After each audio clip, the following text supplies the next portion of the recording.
ಯಾರ್ಯಾರು ಕುಟುಂಬಸ್ಥರು ರಕ್ತ ಸಂಬಂಧಿಕರು ಅಂತ ಇರ್ತಾರೋ ಅವರೆಲ್ಲರೂ ಕೂಡ ಬಂದಿದ್ದಾರೆ. ಕೊನೆಯದಾಗಿ ಪೂಜೆಯನ್ನು ನೆರವೇರಿಸಿ ನೋಡಿ, ಅಲ್ಲಿ ನೋಡ್ತಾ ಇದ್ದೀರಿ, ಶಾಸ್ತ್ರೋಕ್ತ ಪೂಜೆ. ಮೃತದೇಹಕ್ಕೆ ನಾನು ಹೇಳಿದ್ನಲ್ಲ, ಈಗ ಅಲ್ಲಿ ಪವಿತ್ರ ಜಲವನ್ನು ಪ್ರೋಕ್ಷಣೆ ಮಾಡ್ತಾರೆ ಅಂತಂದ್ಬಿಟ್ಟು ಪವಿತ್ರ ಜಲವನ್ನು ಬಾಯಿಗೆ ಕೆಲವರು ಹಾಕ್ತಾರೆ. ಗಂಗಾಜಲ, ಸಾಮಾನ್ಯವಾಗಿ ಗಂಗಾಜಲವನ್ನು ತಂದಿರ್ತಾರೆ. ಅಥವಾ ದೇವೇಗೌಡರು ಆಗಲೇ ಹೇಳಿದಂತೆ ಅವರ ಆ ಊರಿನ 3 ದೇವಸ್ಥಾನಗಳು, ಅದು ಚೆನ್ನಮ್ಮನವರೇ ಕಟ್ಟಿಸಿರೋ ದೇವಸ್ಥಾನಗಳಿದೆ, ಆ 3 ದೇವಸ್ಥಾನದ ತೀರ್ಥವನ್ನು ತಂದಿರ್ತಾರೆ. ಆ ತೀರ್ಥವನ್ನು ತಂದು ತೀರ್ಥವನ್ನು ಬಾಯಿಗೆ ಬಿಡ್ತಕ್ಕಂಥದ್ದು. ಸಾಮಾನ್ಯವಾಗಿ ಹೆಣ್ಣು ಮಕ್ಕಳು, ಸೊಸೆಯಂದಿರು ಅವರೆಲ್ಲರೂ ಕೂಡ ಬಿಡ್ತಾರೆ. ಅದನ್ನೇ ದೇಹ ಶುದ್ಧೀಕರಣ ಅಂತ ಹೇಳೋದು ಅಷ್ಟೇ. ಸ್ನಾನವನ್ನು ಮಾಡಿಸುವ ರೀತಿ, ದೇಹಕ್ಕೆ ಪವಿತ್ರ ಜಲವನ್ನು ಸಿಂಪಡಿಸಿ ಪೂಜೆಯನ್ನೆಲ್ಲ ಮಾಡ್ತಾರೆ.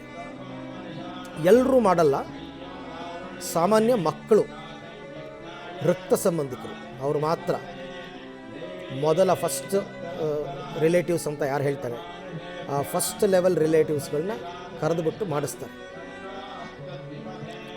ಈಗಾಗಲೇ ಗಂಡು ಮಕ್ಕಳು ಪೂಜೆ ಎಲ್ಲ ಮಾಡಿದ್ರು, ಹೆಣ್ಣು ಮಕ್ಕಳು ಮಾಡ್ತಾ ಇದ್ದಾರೆ. ಅವರೆಲ್ಲರ ಕೈಯಲ್ಲಿ ಪೂಜೆ ಆಗ್ತಾ ಇದೆ.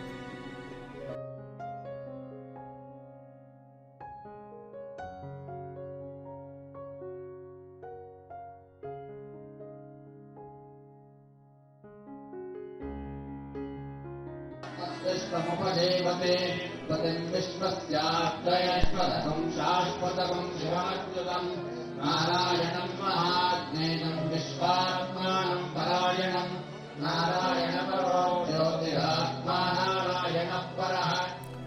ಈಗ ದೇವೇಗೌಡರು ಕೂಡ ಕೊನೆಯದಾಗಿ ಪೂಜೆಯನ್ನು ಸಲ್ಲಿಸ್ತಾ ಇದ್ದಾರೆ ಪಾರ್ಥಿವ ಶರೀರಕ್ಕೆ. ದೃಶ್ಯದಲ್ಲಿ ತಾವು ಗಮನಿಸ್ತಾ ಇದ್ದೀರಾ, ಗಂಡನಿಂದ ಹೆಂಡತಿಯ ಪಾರ್ಥಿವ ಶರೀರಕ್ಕೆ ಕೊನೆಯದಾದ ಪೂಜೆ. ಎಗೈನ್ ಅದು ಕೂಡ ತೀರ್ಥವನ್ನು ಬಾಯಿಗೆ ಬಿಡ್ತಕ್ಕಂಥದ್ದು. ಅದೇ ರೀತಿಯಲ್ಲಿ ಅದೆಲ್ಲ ಅವರವರ ಸಂಪ್ರದಾಯಗಳು, ಅವರವರ ಸಂಪ್ರದಾಯ ಹೇಗಿರುತ್ತೆ ಅದರ ಪ್ರಕಾರವೇ ಎಲ್ಲವೂ ಕೂಡ ನಡೆಯುತ್ತೆ.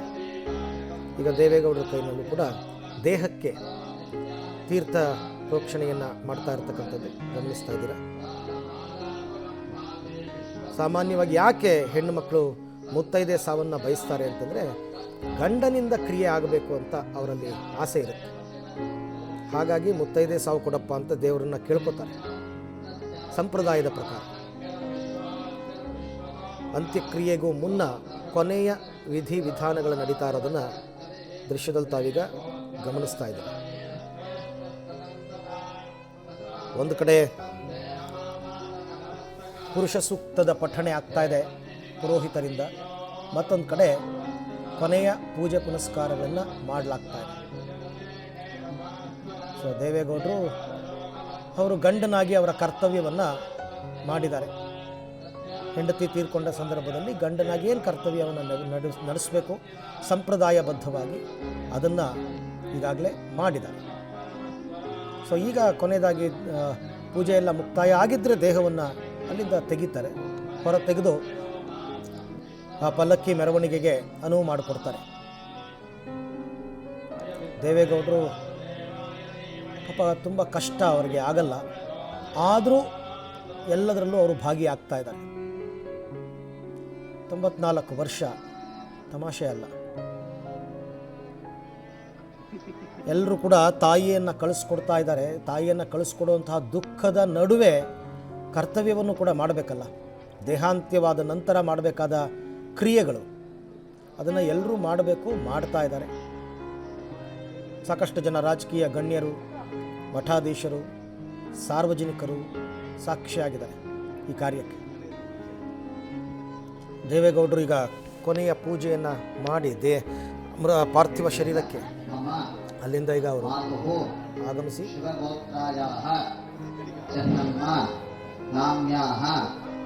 ಮರಣದಿನಾತ್ ಆರಭ್ಯ ತೃತೀಯೇ ಅಹನೆ ಜನ್ಮ ಪ್ರಭೃತಿ ಏತತ್ ಮರಣ ಪರ್ಯಂತಂ ಬಾಲ್ಯ ಕೌಮಾರ ಯೌವನ ವಾರ್ಧಕೇಶು ಜ್ಞಾನತಃ ಅಜ್ಞಾನತಶ್ಚ ಸಂಭಾವಿತಾನಾಂ ಮಹಾಪಾತಕ ಉಪಪಾತಕ ಚತುಷ್ಟಯ ಸಮರೂಪ पातकानां संकलीकरणानां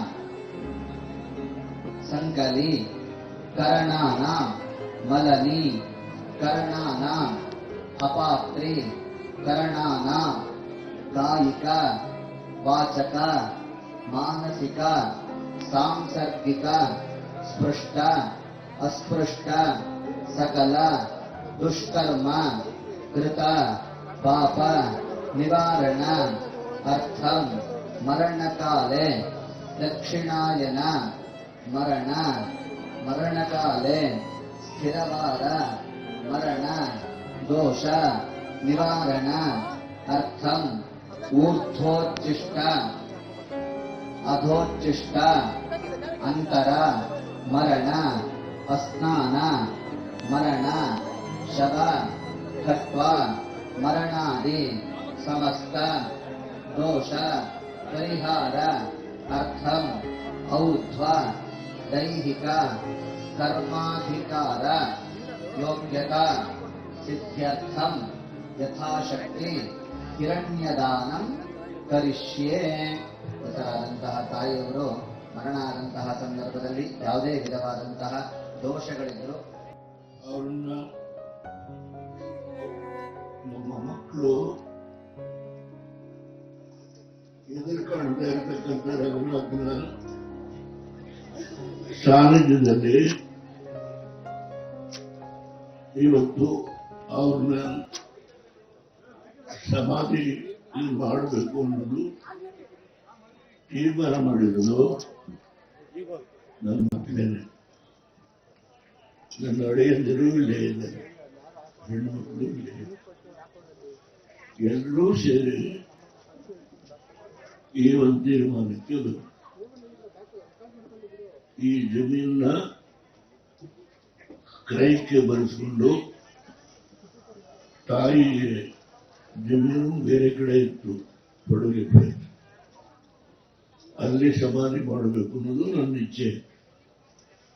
ಆದರೆ ಮಕ್ಕಳು ನನಗೆ ರಂಗನಾಥನ ಆಶೀರ್ವಾದ,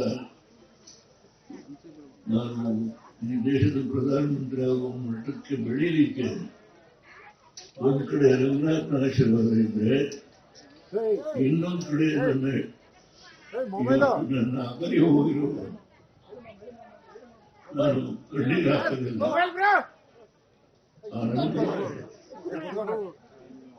ನನ್ನ ಬಿಟ್ಟು ಹೋಗಿದ್ದಾರೆ, ಅವರು ಕಾರಣ. ಅದರಿಂದ ಏನು ನಮ್ಮ ಮಕ್ಕಳುಗಳು ಇಲ್ಲಿ ಮಾಡೋಣ, ನನಗೆ ರಂಗನಾಥ ಆಶೀರ್ವಾದದಿಂದ ಈ ದೇಶದಲ್ಲಿ ಪ್ರಧಾನಮಂತ್ರಿ ಆಗುವ ಮಟ್ಟಕ್ಕೆ ಬೆಳೆದೆ. ಅದಕ್ಕೆ ನನ್ನ ಹೆಂಡತಿ ಪ್ರತಿ ಹಂತದಲ್ಲಿ ಚೆನ್ನವನ್ನು ನನಗೆ ಶಕ್ತಿ ತುಂಬಿದೆ. ಅಂತ ಮಕ್ಕಳೆಲ್ಲ ಇಲ್ಲೇ ಮಾಡಬೇಕು ಅಂತ ತೀರ್ಮಾನ ಮಾಡಿದ್ರು. ಆಯ್ತು, ನನ್ನ ಸ್ನೇಹಿತರು ಒಬ್ಬರಿದ್ದಾರೆ, ಅವ್ರ ಹತ್ರ ಹೇಳಬೇಕು ಬೇಡ ಗೊತ್ತಿಲ್ಲ ನನಗೆ. ಡಾಕ್ಟರ್ ಕೃಷ್ಣ,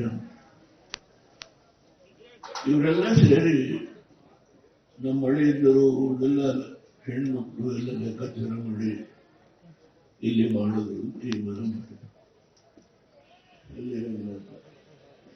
ಮಳೆ ಬರುತ್ತೆ ಅಂತ ಬಹಳ ಜನ ಅಭಿಪ್ರಾಯ.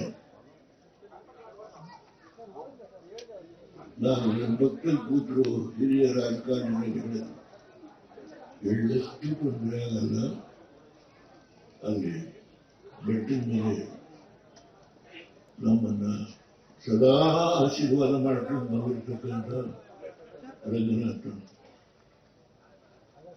ನನಗೆ ರಾಜಕೀಯ ಬೆಳವಣಿಗೆಗೆ ಶಕ್ತಿ ಕೊಟ್ಟರು. ನಮ್ಮ ಊರಿನ ನಮ್ಮ ಕುಲದೇವರು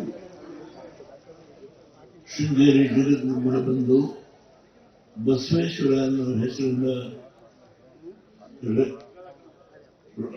ರಾಜಗೋಪುರ, ಅದನ್ನೆಲ್ಲ 5 ಕಳಶ, 5 ಪ್ರಧಾನ ಒಂದು ಕಳಶ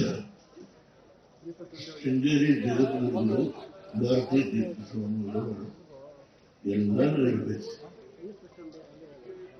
ಅದು ನಮ್ಮ ವಂಶ ಪಾರಂಪರ್ಯವಾಗಿ ನಾವು ಪೂಜೆ ಮಾಡ್ಕೊಂಡು ಬಂದಿಲ್ಲ. ಅದರಿಂದ ಅಲ್ಲಿ ಒಂದು ಆಂಜನೇಯ ದೇವಸ್ಥಾನ 2ನೇ ಬೀದಿದೆ. ಆ ಹಿನ್ನೆಲೆಯಲ್ಲಿ ನಾನು ರಾಜಕೀಯದಲ್ಲಿ ಬೆಳೆದಿದ್ದೀನಿ. ಅದಕ್ಕೆ ನನ್ನ ಒಂದು ಕಡೆ ರಂಗನಾಥ, ಒಂದು ಕಡೆ ನನ್ನ ಕುಲದೇವರು ದೇವೇಶ್ವರ ಅಂತ ಹೆಸರಿಟ್ಟಿದ್ದಾರೆ, ಒಂದು ಕಡೆ ಆಂಜನೇಯ. ಈ ಹಿನ್ನೆಲೆಯಲ್ಲೇ ಬೆಳೆದಿರೋದು. ಅದಕ್ಕೆ ನನ್ನ ಕುಟುಂಬದ ಎಲ್ಲರೂ, ನಮ್ಮ ಹೆಣ್ಮಕ್ಳು ಜೊತೆ ಎಲ್ಲರೂ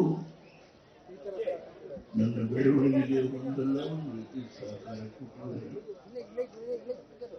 ಇದಕ್ಕೆಲ್ಲ ನನ್ನ ಹೆಂಡತಿ ಅನ್ನಪೂರ್ಣ ಅಂತ ಹೇಳಿ ನಾನು ಉತ್ಪ್ರೇಕ್ಷೆಯಿಂದ ಮಾತನಾಡಿದ. ಅವರ ನಡೆದು ಬಂದರು, ನನ್ನ ರಾಜಕೀಯ ಬೆಳವಣಿಗೆ ಆಗಿದೆ. ನಾವು ನಗರದಿಂದ ಕಳಿಸಿ, ನಗರದಿಂದ ಅವ್ರನ್ನ ಸ್ವಾಮಿಯ ಸಾನ್ನಿಧ್ಯಕ್ಕೆ ಬಿಡು ಅವರನ್ನು ಕಳಿಸ್ಕೊಡ್ತೇನೆ. ಈ ಹಿನ್ನೆಲೆಯಲ್ಲಿ ಇವತ್ತು 4 ಮಕ್ಕಳುಗಳು, 2 ಹೆಣ್ಣು ಮಕ್ಕಳು ನೀವು ಪೂಜೆ ಮಾಡಿ ಅಂತ ಹೇಳಿದ್ರು. ಉದ್ದೇಶ ಇಷ್ಟೆ. ನಾನು ಪುನಃ ಮಾಡಿದ್ದು ನನ್ನ ಬೆಳವಣಿಗೆ ಹೇಗೆ ಅವರು ಪ್ರತಿ ಹಂತದಲ್ಲಿ ಅವರ ಚಿಕ್ಕ ಮಕ್ಕಳುಗಳು ಯಾರು ಹುಟ್ಟಿದ್ರು, ಯಾರು ಹುಟ್ಟಿದ್ದಿಲ್ಲ, ಹೇಗೆ ಅವರು ನನ್ನ ಎತ್ಕೊಂಡು ಬಂದರು ಅದು ವಿಶ್ಲೇಷಣೆ ಮಾಡೋದು ಬಹಳ ಕಷ್ಟ. ಅದು ನಾನು ಅದರಿಂದ ನಾನು 4 ಮಕ್ಕಳು ಮಾಡಿ ಅಂತ ಹೇಳಿದ್ರೆ, 1 ಮಕ್ಕಳು ಮಾಡಿ ಅಂತ ಹೇಳಿದ್ರೆ, ನನ್ನ ಕೊನೆ ಮಾಡಿದೆ. ನೀವೆಲ್ಲ ಚೆನ್ನಾಗಿ ಆ ಈಶ್ವರನ, ವಿಷ್ಣುವನ ಮೃತ್ಯುಂಜಯನೆಲ್ಲ ಪ್ರಾರ್ಥನೆ ಮಾಡಿದರೆ, ವಿಷ್ಣುನೇ ರಘುನಾಥ ಮಾಡಿದರೆ ತುಂಬ ಸಂತೋಷ. ನಮ್ಮ ಗುರುಗಳು ಕಳೆದ 5 ವರ್ಷದಿಂದ ಪ್ರತಿ ಮಂಗಳವಾರ ನರಸಿಂಹನಿಗೆ, ಲಕ್ಷ್ಮೀ ನರಸಿಂಹನಿಗೆ, ವೆಂಕಟೇಶ್ವರನಿಗೆ, ಲಕ್ಷ್ಮಿಗೆ, ಗರುಡನಿಗೆ ಪ್ರತಿ ಮಂಗಳವಾರ ಪೂಜೆ ಮಾಡಿ ಮನೆಗೆ ತೀರ್ಥ ಕಳಿಸಿ, ಪ್ರಸಾದ ಕಳಿಸಿ. ಅವರ ಸಾನ್ನಿಧ್ಯದಲ್ಲಿ ಇವತ್ತೆಲ್ಲ ನಡೆದಿದೆ. ಆಮೇಲೆ ನಮ್ಮ ಮಹೇಶ್ ಶರ್ಮ ಪ್ರತಿ ಹಂತದಲ್ಲಿ ಅವರು ಎಲ್ಲ ಕಾರ್ಯಕ್ರಮಗಳಲ್ಲಿ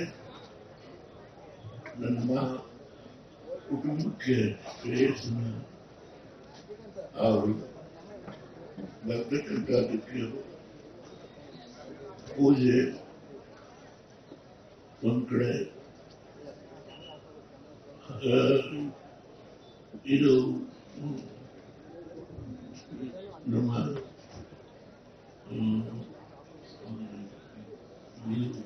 ಅಗ್ನಿ ಹೋಮಕುಂಡದಲ್ಲಿ ಎಲ್ಲ ಶಾಸ್ತ್ರಗಳು ಬಹಳ ವಿದ್ವತ್ತಿದೆ. ಅವರು ಹೋಮ ಮಾಡೋದು ಎಲ್ಲರೂ ಎಲ್ಲ ಮಾಡಿದ್ದಾರೆ. ಗಣೇಶರು ಅವ್ರ ಜೊತೆ ನೀವು ಸಹಕರಿಸಬೇಕಂದ್ರೆ ಎಲ್ಲ ನಮ್ಮ ಮಾಜಿ ಪ್ರಧಾನಿ ದೇವೇಗೌಡರು ಮಾತನಾಡ್ತಾ ಇದ್ರು, ಯಾಕೆ ಈ ಜಾಗವನ್ನು ಆಯ್ಕೆ ಮಾಡ್ಕೊಂಡ್ವಿ ಅಂತ್ಯಕ್ರಿಯೆಗೆ ಅಂತಂದ್ಬಿಟ್ಟು. ಮತ್ತು ಚೆನ್ನಮ್ಮನವರು ಅನಾರೋಗ್ಯದಿಂದ ಬಳಲ್ತಾ ಇದ್ದಂತಹ ಸಂದರ್ಭದಲ್ಲಿ ಅವರ ಮಕ್ಕಳು ಯಾವ ರೀತಿ ಅವರ ಆರೈಕೆಯನ್ನು ಮಾಡಿದ್ರು, ಮಕ್ಕಳ ಬಗ್ಗೆ ಚೆನ್ನಮ್ಮನವ್ರಿಗೆ ಏನೇನು ಕಾಳಜಿ ಇತ್ತು, ಇದೆಲ್ಲದರ ಬಗ್ಗೆ ದೇವೇಗೌಡರು ಮಾತನಾಡ್ತಾ ಇದ್ದಾರೆ. ಅಂದರೆ ಅಲ್ಲಿ ಸೇರಿರ್ತಕ್ಕಂಥ ಜನರಿಗೆ ಒಂದಷ್ಟು ವಿಚಾರಗಳನ್ನು ಬ್ರೀಫ್ ಮಾಡಬೇಕು ಅನ್ನೋ ಕಾರಣಕ್ಕೆ ಅವ್ರು ಮಾತನಾಡ್ತಾ ಇದ್ದಾರೆ. ಇದಕ್ಕೂ ಮೊದಲು ಕುಮಾರಸ್ವಾಮಿ ಅವರು ಮಾತನಾಡಿ ಎಲ್ರಿಗೂ ಕೂಡ ಧನ್ಯವಾದ, ಕೃತಜ್ಞತೆಗಳನ್ನು ಅರ್ಪಿಸಿದ್ರು. ಈಗ ಮಾಜಿ ಪ್ರಧಾನಿಗಳು ಮಾತಾಡ್ತಾ ಇದ್ದಾರೆ. ಬಹುತೇಕ ಎಲ್ಲ ಕ್ರಿಯೆಗಳು ಕೂಡ, ವಿಧಿವಿಧಾನದ ಎಲ್ಲ ಕ್ರಿಯೆಗಳು ಕೂಡ ಮುಕ್ತಾಯ ಆಗಿದೆ. ಇನ್ನು ಕೇವಲ ಪಲ್ಲಕ್ಕಿಯ ಮೆರವಣಿಗೆ ಮತ್ತು ಮಣ್ಣು ಮಾಡುವಂತಹ ಪ್ರಕ್ರಿಯೆ ಇದಿಷ್ಟೇ ಆಗಬೇಕಾಗಿರ್ತಕ್ಕಂಥದ್ದು. ಸೊ ಆ ಮಾತುಗಳು ಮುಗಿದ ನಂತರ ಆ ಕಾರ್ಯವನ್ನು ಈಗ ಅಲ್ಲಿ ನೆರವೇರಿಸ್ತಾರೆ. ಹೊಳೆನರಸೀಪುರದ ಮಾವಿನಕೆರೆ ರಂಗನಾಥ ಸ್ವಾಮಿ ಬೆಟ್ಟದ ತಪ್ಪಲಿನಲ್ಲಿ ಈ ಅಂತ್ಯಕ್ರಿಯೆಗಳು ನಡೀತಾ ಇರತಕ್ಕಂಥದ್ದನ್ನು ಗಮನಿಸ್ತಾ ಇದ್ದೀರಾ. ನೇರ ದೃಶ್ಯಾವಳಿಗಳು. ಪತ್ನಿಯ ಜೊತೆ ಕಳೆದಂತಹ ನೆನಪನ್ನು ದೇವೇಗೌಡರು ಸ್ಮರಿಸ್ಕೊಂಡಿದ್ದಾರೆ. ಈ ಸಂದರ್ಭದಲ್ಲಿ ಏನೇನಾಯಿತು ಅನ್ನೋದನ್ನೆಲ್ಲ ಮಾತನಾಡ್ತಾ ಇದ್ದಾರೆ ಈಗಲೂ ಕೂಡ. ಅಲ್ಲಿ ಸೇರಿರ್ತಕ್ಕಂಥ ಅಪಾರ ಅಭಿಮಾನಿಗಳು, ಅದು ದೇವೇಗೌಡರ ಅಭಿಮಾನಿಗಳು, ಕುಮಾರಸ್ವಾಮಿ ಅವರದ್ದು, JDS ಪಕ್ಷದ ಕಾರ್ಯಕರ್ತರು, ಆಮೇಲೆ ಪಕ್ಷ ಭೇದವನ್ನು ಮರೆತು ಸೇರಿರ್ತಕ್ಕಂಥ ರಾಜಕೀಯದ ಗಣ್ಯರು, BJP ಅವರಿದ್ದಾರೆ, JDS ಅವರಿದ್ದಾರೆ, ಕಾಂಗ್ರೆಸ್ನವರಿದ್ದಾರೆ, ಸ್ವಾಮೀಜಿಗಳಿದ್ದಾರೆ, ಮಠಾಧೀಶರಿದ್ದಾರೆ. ಸೊ ಎಲ್ಲರಿಂದ ಅಂತಿಮ ನಮನ ಸಲ್ಲಿಕೆಯಾದ ನಂತರ ಕೊನೆಯ ಕಾರ್ಯವನ್ನು ಕುಟುಂಬಸ್ಥರು ಮಾಡಬೇಕು. ಅವರ ದೇವೇಗೌಡರ ಕಿರಿಯ ಪುತ್ರ HD ರಮೇಶ್ ಅವರೇ ಈ ಕರ್ತೃ, ಅಂದರೆ ಅಂತ್ಯ ಸಂಸ್ಕಾರವನ್ನು ನೆರವೇರಿಸ್ತಾ ಇರ್ತಕ್ಕಂಥದ್ದು ಅವರೇನೆ. ಹಾಗಾಗಿ ಅವರಿಂದಲೇ ಈಗ ಪುರೋಹಿತರು ಎಲ್ಲ ಸಂಕಲ್ಪವನ್ನು ಮಾಡಿಸಿದ್ರು. ಯಾಕಾಗಿ ಈ ಕಾರ್ಯವನ್ನು ಮಾಡ್ತಾ ಇದ್ದೀವಿ, ಏನಾಗಿತ್ತು ಅನ್ನೋದೆಲ್ಲ ಮೊದಲಿಗೆ ಸಂಸ್ಕೃತದಲ್ಲಿ ಮಂತ್ರ ಪಠಣ ಮಾಡಿ ನಂತರ ಕನ್ನಡದಲ್ಲೂ ಕೂಡ ಅದರ ಅರ್ಥವನ್ನು ಪುರೋಹಿತರು ಹೇಳ್ತಾರೆ.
ಈಗ ಅಮ್ಮನವರಿಗೆ ಎಲ್ಲ ದೇವರುಗಳ ಪ್ರಸಾದ ಸಮರ್ಪಣೆ ಆಗುತ್ತೆ. ರಂಗನಾಥ ಸ್ವಾಮಿಯ ಪ್ರಸಾದ ಸಮರ್ಪಣೆ ಮತ್ತು ಶ್ರೀರಂಗನಾಥ ದೇವಸ್ಥಾನ ಪೂಜೆಯ ಅಂತಿಮ ಘಟ್ಟ ಇದು. ನೋಡಿ, ಅಲ್ಲಿ ತರ್ತಾ ಇರೋದೆಲ್ಲ ದೇವಸ್ಥಾನಗಳಿಂದ ಬಂದಿರತಕ್ಕಂಥ ನೈವೇದ್ಯ ಮಾಡಿರ್ತಕ್ಕಂಥ ಪ್ರಸಾದ. ರಂಗನಾಥ ಸ್ವಾಮಿ ಬೆಟ್ಟದಿಂದ, ಆಂಜನೇಯ ಸ್ವಾಮಿ ಬೆಟ್ಟದಿಂದ, ಮತ್ತು ಅಲ್ಲೇ ಒಂದು ಶಕ್ತಿ ಸ್ವರೂಪಿಣಿ ದೇವಸ್ಥಾನ ಕೂಡ ಇದೆ. ಅದನ್ನು ಚೆನ್ನಮ್ಮನವರೇ ಕಟ್ಟಿಸಿರ್ತಕ್ಕಂಥದ್ದು. ಅಲ್ಲೆಲ್ಲ ಕಡೆಯಿಂದ ದೇವರಿಗೆ ನೈವೇದ್ಯ ಮಾಡಿದಂತಹ ಪ್ರಸಾದವನ್ನು ತಂದು ಸಮರ್ಪಣೆ ಮಾಡ್ತಾ ಇದ್ದಾರೆ. ಅದೇ ಅಲ್ಲಿ ಆಗ್ತಾ ಇರ್ತಕ್ಕಂಥದ್ದು. ಸೊ ಈಗಾಗಲೇ ತೀರ್ಥವನ್ನು ಪ್ರೋಕ್ಷಣೆ ಮಾಡಿದ್ದು, ಬಾಯಿಗೆ ತೀರ್ಥವನ್ನು ಹಾಕಿದ್ದು, ಇವೆಲ್ಲವೂ ಕೂಡ ಆಗಿತ್ತು. ತೀರ್ಥ ಪ್ರಸಾದ ಹೇಗೆ ದೇವಸ್ಥಾನಕ್ಕೆ ಹೋದಾಗ ತಗೋತೀವೋ ಅದೇ ರೀತಿಯಲ್ಲೇ ಪಾರ್ಥಿವ ಶರೀರಕ್ಕೂ ಕೂಡ ಈ ರೀತಿ ಕಾರ್ಯಗಳನ್ನು ಮಾಡ್ತಾ ಇದ್ದಾರೆ. ನಾನಾಗಲೇ ಹೇಳ್ತಾ ಇದ್ದೆ, ಬಂದಿರತಕ್ಕಂಥ ದೈವ ಪ್ರಸಾದವನ್ನು ಅರ್ಪಣೆ ಮಾಡ್ತಕ್ಕಂಥ ಕೆಲಸ ಕಾರ್ಯಗಳೆಲ್ಲವೂ ಕೂಡ ನಡೀತಾ ಇದೆ. ಹಿಂದೂ ಧರ್ಮದ ಸಂಪ್ರದಾಯದಲ್ಲಿ ಅಂತ್ಯ ಸಂಸ್ಕಾರವನ್ನು ಅತ್ಯಂತ ಶ್ರದ್ಧೆಯಿಂದ ಮಾಡಬೇಕಾಗುತ್ತೆ. ಶ್ರಾದ್ದ ಅನ್ನೋ ಪದ ಬಂದಿರೋದೇ ಶ್ರದ್ಧೆ ಅಂತಕ್ಕಂಥದ್ದು. ಸಾವಿನ ಸುದ್ದಿ ಕಿವಿಗೆ ಬಿದ್ದಾಗಿಂದ ಅಂತ್ಯ ಸಂಸ್ಕಾರ ಮುಗಿಯುವ ತನಕ ಕೆಲವರು ತುಂಬ ಶಾಸ್ತ್ರೋಕ್ತವಾಗಿ ಮಾಡೋರು ನೀರನ್ನು ಕೂಡ ಕುಡಿಯಲ್ಲ, ನಿರಾಹಾರವಾಗಿ ಮಾಡಬೇಕು. ಅದರಲ್ಲೂ ಕರ್ತೃ ಅಂತ ಯಾರಿರ್ತಾರೆ, ಗಂಡು ಮಕ್ಕಳು, ಅವರಂತೂ ಎಲ್ಲ ಅಂತ್ಯ ಸಂಸ್ಕಾರ ಮುಗಿಸಿ ಬರುವ ತನಕ ನೀರನ್ನು ಕೂಡ ಕುಡಿಯಲ್ಲ. ಅತ್ಯಂತ ಶ್ರದ್ಧಾಭಕ್ತಿಯಿಂದ ಮಾಡ್ತಾರೆ. ಪೂಜೆ ಪುನಸ್ಕಾರಗಳೆಲ್ಲ ತುಂಬ ಶ್ರೇಷ್ಠವಾಗಿ ನಡೆಯುತ್ತೆ. ಇಲ್ಲೂ ಕೂಡ ಅದೇ ರೀತಿ ನೋಡಿ, 89 ವಯಸ್ಸಾಗಿತ್ತು ಚೆನ್ನಮ್ಮಾಜಿಯವರಿಗೆ. ಅಂದರೆ ತುಂಬು ಜೀವನವನ್ನು, ಸಾರ್ಥಕ ಜೀವನವನ್ನು ನಡೆಸಿದಂಥವ್ರು. ಮನೆಯ ಹಿರಿಯರು ಆ ರೀತಿ ಮೃತಪಟ್ಟಂತಹ ಸಂದರ್ಭದಲ್ಲಿ ತುಂಬ ಶಾಸ್ತ್ರೋಕ್ತವಾಗಿ ವಿಧಿವಿಧಾನಗಳನ್ನು ನೆರವೇರಿಸ್ತಾರೆ. ಅಕಾಲಿಕ ಮರಣಗಳಲ್ಲ ಅವೆಲ್ಲ. ಈಗ ಯಾರೋ ರೋಡಲ್ಲಿ ಹೋಗ್ಬೇಕಾದ್ರೆ ಒಂದು ಆಕ್ಸಿಡೆಂಟ್ ಆಗ್ತಿರೋಬಿಟ್ರೆ ಅಕಾಲಿಕ ಮರಣ. ಬಟ್ ಇದೆಲ್ಲ ಆ ರೀತಿ ಅಲ್ಲ, ತುಂಬು ಜೀವನವನ್ನು ನಡೆಸಿ ಇಹಲೋಕವನ್ನು ತ್ಯಜಿಸಿರ್ತಾರೆ. ಹಾಗಾಗಿ ಸಲ್ಲಬೇಕಾದಂತಹ ಎಲ್ಲ ಗೌರವಗಳು ಶಾಸ್ತ್ರೋಕ್ತವಾಗಿ ಮಾಡಲೇಬೇಕು. ಅದು ಇವಾಗ ಆಗ್ತಾ ಇರತಕ್ಕಂಥದ್ದು. ನಿಮಗೆ ಸೂರ್ಯಾಸ್ತದ ಒಳಗಾಗಿ ಮಣ್ಣು ಮಾಡಬೇಕು ಅಂತ ಇದೆ. ಹಿಂದೂ ಸಂಪ್ರದಾಯದಲ್ಲಿ ಎರಡೇ ರೀತಿ ಇರತಕ್ಕಂಥದ್ದು. ಒಂದು ಮಣ್ಣು ಮಾಡ್ತಾರೆ, ಇಲ್ಲ ಅಂದರೆ ದಹನ, ಅವರವರ ಸಂಪ್ರದಾಯಕ್ಕೆ ಅನುಗುಣವಾಗಿ. ಇಲ್ಲೂ ಕೂಡ ಮಣ್ಣು ಮಾಡುವಂತಹ ಪದ್ಧತಿನೇ ಇರತಕ್ಕಂಥದ್ದು. ಹಾಗಾಗಿ ಆ ಕಾರ್ಯಕ್ಕೆ ಬೇಕಾದ ಪೂರ್ವ ಸಿದ್ಧತೆಗಳೆಲ್ಲ ಈಗಾಗಲೇ ನಡೆದಿದೆ. ಅರ್ಚಕರು ಹೇಳ್ತಾ ಇದ್ದ ಹಾಗೆ ದೇವಸ್ಥಾನಗಳಿಂದ ಬಂದಿರುವಂತಹ ನೈವೇದ್ಯದ ಪ್ರಸಾದ ಅದನ್ನು ಅಲ್ಲಿ ದೇಹಕ್ಕೆ ಅಂತಿಮ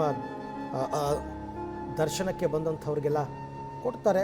ತಗೊಳ್ಳೋದಾದರೆ, ಕೆಲವರೆಲ್ಲ ತಗೊಳ್ಳಲ್ಲ. ಈ ಸಂದರ್ಭದಲ್ಲಿ ಮಣ್ಣು ಮಾಡೋ ತನಕ ಏನು ಮುಟ್ಟಲ್ಲ ಅಂತ ಹೇಳ್ತಾರೆ. ಬಟ್ ಪಾರ್ಥಿವ ಶರೀರಕ್ಕೆ ಏನು ಕೊಡಬೇಕು, ಏನು ಪೂಜೆ ಸಲ್ಲಿಕೆ ಆಗಬೇಕು, ಅವುಗಳನ್ನು ಅವರ ಕುಟುಂಬಸ್ಥರು, ಸಂಬಂಧಿಕರು, ರಕ್ತ ಸಂಬಂಧಿಕರು ನೆರವೇರಿಸ್ತಾರೆ. ಎಲ್ಲರೂ ಕಾಯ್ತಾ ಇದ್ದಾರೆ. ಪಾರ್ಥಿವ ಶರೀರವನ್ನು ಅಲ್ಲಿಂದ ತಂದು ಪಲ್ಲಕ್ಕಿಯ ಮೇಲೆ ಇರಿಸಬೇಕು. ಅದಕ್ಕೂ ಮುನ್ನ ನಡಿಬೇಕಾದ ಪೂಜೆಗಳೆಲ್ಲವೂ ಕೂಡ ಈಗ ಅಂತಿಮ ಘಟ್ಟಕ್ಕೆ ಬಂದಿದೆ. ಇಲ್ಲಿ ದೇಹವನ್ನು ಮಣ್ಣು ಮಾಡುವಂತಹ ಜಾಗ ಅಲ್ಲೇ ಪಕ್ಕದಲ್ಲೇ ನೋಡ್ತಾ ಇದ್ದೀರಲ್ಲ, ಕಾಣಿಸ್ತಾ ಇದೆ ನೋಡಿ.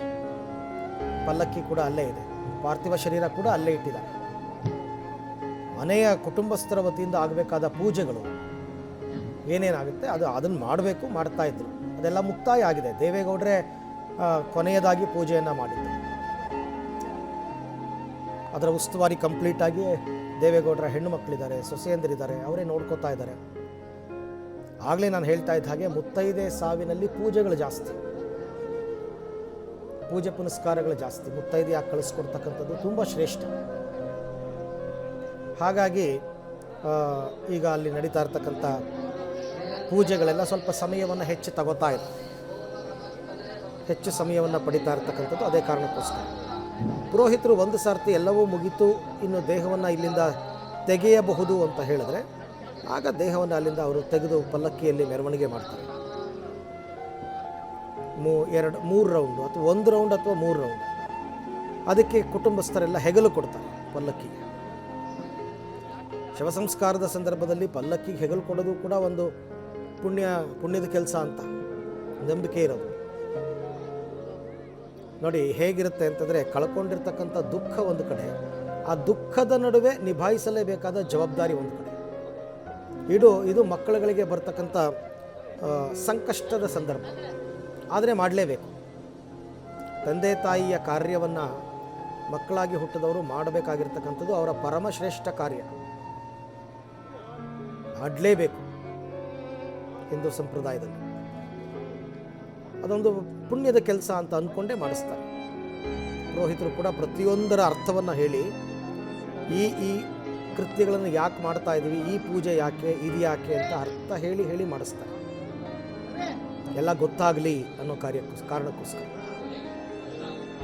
ಸೊ ಅದೆಲ್ಲವೂ ಈಗ ಇನ್ನೇನು ಅಂತಿಮ ಘಟ್ಟಕ್ಕೆ ಬಂದ ಹಾಗೆ ಕಾಣಿಸ್ತಾ ಇದೆ. ಅಂತಿಮ ಪೂಜೆ ಪುನಸ್ಕಾರಗಳೆಲ್ಲವೂ ಕೂಡ ಮುಕ್ತಾಯ ಆಗಿದೆ.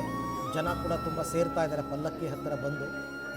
ಕೆಲವರಿಗೆಲ್ಲ ಆಸೆ, ಪಲ್ಲಕ್ಕಿನ ನಾನು ಹೆಗಲು ಕೊಡಬೇಕು, ನಾನು ಹೊರಬೇಕು ಅಂತ. ಈಗ ಪಾರ್ಥಿವ ಶರೀರವನ್ನು ಅಲ್ಲಿಂದ ತರ್ತಾರೆ ಈಗ ಸಂದರ್ಭ. ಅದಕ್ಕೆ ಕುಮಾರಸ್ವಾಮಿ ಅವರು ಆಗಲೇ ಕೇಳ್ಕೊಂಡಿದ್ದು, ಬ್ಯಾರಿಕೇಡ್ ಹಾಕ್ಸಿದ್ದು ಅದಕ್ಕೇ, ಬರಬೇಡಿ ಯಾರು ಸಾರ್ವಜನಿಕರು ಬರಬೇಡಿ ಯಾರು ಕೂಡ ಒಳಕ್ಕೆ ಅಂತಂದರೂ ಕೂಡ ತುಂಬ ಜನ ಸೇರಿಬಿಟ್ಟಿದ್ದಾರೆ ನೋಡಿ. ಕುಟುಂಬಸ್ಥರು ಸೇರಿ ಮಾಡುವಂತಹ ಕ್ರಿಯೆ ಇದು. ಅವ್ರಿಗೊಂದು ಪ್ರೈವೇಸಿ ಅನ್ನೋದು ಬೇಕಾಗುತ್ತೆ ಈ ಸಂದರ್ಭದಲ್ಲಿ. ಆ ಪ್ರೈವೇಸಿಗೆ ಧಕ್ಕೆ ತಂದು ಎಲ್ಲ ತುಂಬ್ಕೊಂಡ್ಬಿಟ್ರೆ ಕಷ್ಟ. ಬರಬೇಡಿ ಅಂತ ಕೇಳ್ಕೊಂಡ್ರು ಕುಮಾರಸ್ವಾಮಿ ಆಗಲೇ, ನೀವು ಎಲ್ಲೆಲ್ಲಿದ್ದೀರಾ ಅಲ್ಲೇ ಇರಿ ಅಂತ.